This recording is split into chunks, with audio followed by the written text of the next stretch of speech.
Cybersecurity is fundamentally about risk management, or it's kind of a subset of the risk management space. And therefore, it's important to have a basic understanding of risk management concepts to think about cybersecurity for your organization.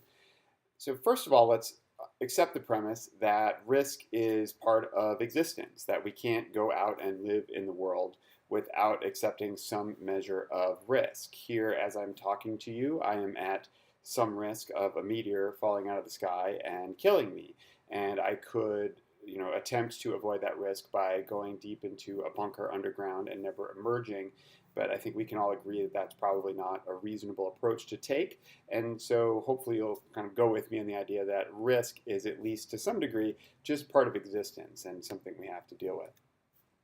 There are four basic things that you can do with risk that you have. And let's start here with this idea of playing on a merry-go-round, which is something that's very fun to do, but also potentially risky. As you're running around faster and faster, you could slip and fall and get dragged under, get injured. The merry-go-round could hit you. There's all sorts of potentially bad things that could happen. The first thing that we could do to avoid risk is to deal with that risk is to avoid it, which we could just rip the merry-go-round out and not have it there anymore, and then no one would be at risk of getting injured. And with some things, that's a completely reasonable approach. In the cybersecurity world, for example, let's say that we're collecting social security numbers of people with whom we're working, and we identify that as a risk because we have this confidential information that we need to protect.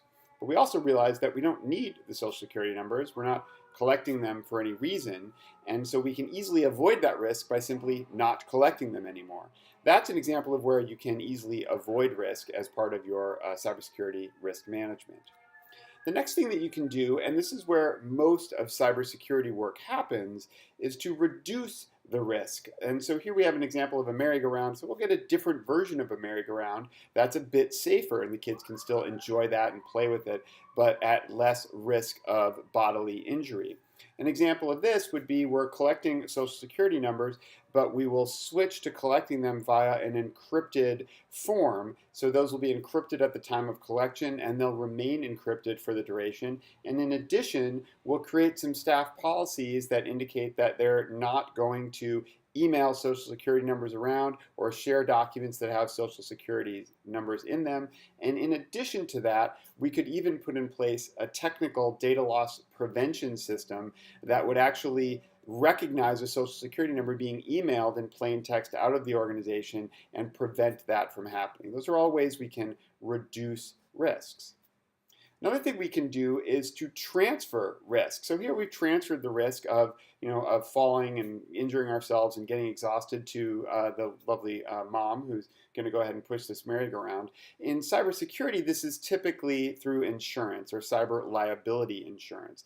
And that's where, if we're concerned about the liability issues or the costs that our organization may incur to deal with a data breach, we can purchase insurance, let's say for a few $100s a month or a few $1,000s a year, that will provide us with up to $1 million or more of coverage that will help us hire a forensics firm or a response firm if we do suffer a breach, and may also help us with any lawsuits that we suffer if in fact we do have a data breach and someone decides to file a lawsuit against us. And that's an example of transferring risk. When we're all done with avoiding risks and reducing risks and transferring risks, whatever risk we have left, we now accept. And we say, well, you know what, the merry-go-round is fun. I'm accepting that the risks I'm going to have, I will play on it very safely, and I'm going to go out and accept those risks. And this is the place that we're in for a lot of these risks already. But what I'll submit to you is that a lot of cybersecurity work is making sure you understand the risks that you are accepting, and also understand if there are other things you may wish to do with that risk, and not just blindly accept all the risks that you have. And that, in a nutshell, is risk.